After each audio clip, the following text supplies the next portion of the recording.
শবে বরাত অর্থাৎ যেটাকে হাদিসের ভাষায় বলা হয়েছে মধ্য শাবানের রাত, এই রাতে আল্লাহ তাআলা মুশরিক যারা শিরকে লিপ্ত এই লোকগুলো ছাড়া, হিংসুক ছাড়া, বেদাতে লিপ্ত ছাড়া, যে ব্যক্তি সুন্নাহ মেনে চলতে চায় না এই লোকগুলো ছাড়া বাকি সব ইমানদারদেরকে সাধারণ ক্ষমা ঘোষণা করেন। সে রাতের আমল যদি বলেন তাহলে আমি বলবো শিরক থেকে মুক্ত হন, হিংসা থেকে, বিদ্বেষ থেকে, শত্রুতা থেকে মুক্ত হন, কারো পিছে লাগালাগি করেন না, অন্তরে কারো প্রতি ক্ষোভ হিংসা থাকলে, শত্রু থাকলে মুছে ফেলান, পরিষ্কার হয়ে যান এবং বিদআত থেকে মুক্ত হয়ে যান, সুন্নতকে আঁকড়ে ধরেন, ইনশাআল্লাহ আপনি সাধারণ ক্ষমা আল্লাহর পক্ষ থেকে পাবেন। সে বিষয়টিকে লক্ষ্য করে যদি কেউ ব্যক্তিগতভাবে আমল ইবাদত করে, বিদআতি কোনো রূপ পরিগ্রহ না করে, তাহলে সে তার জন্য জায়েজ আছে। কিন্তু আমাদের দেশে যেটা হয়, শবে বরাত মানে হলো মসজিদে দলবদ্ধভাবে জিকির করতে হবে, দোয়া করতে হবে, দলবদ্ধভাবে অনেক কিছু করতে হবে, নফল বিশেষ করে সুন্নাত আমল এটা একা একা করার যেগুলো সেগুলো একা একাই করতে হবে,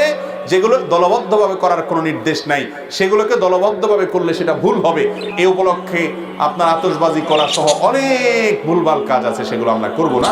বাকি রাতে আল্লাহ তাআলা মানুষকে ক্ষমা করেন, আপনি আল্লাহর কাছে ক্ষমার আশা করেন, শিরক থেকে এবং হিংসা থেকে, বিদআত থেকে নিজেকে পরিচ্ছন্ন করেন, আল্লাহর কাছে দোয়া করেন, সেটা ভিন্ন বিষয়। আল্লাহ তাআলা আমাদেরকে বুঝার তৌফিক দান করুন।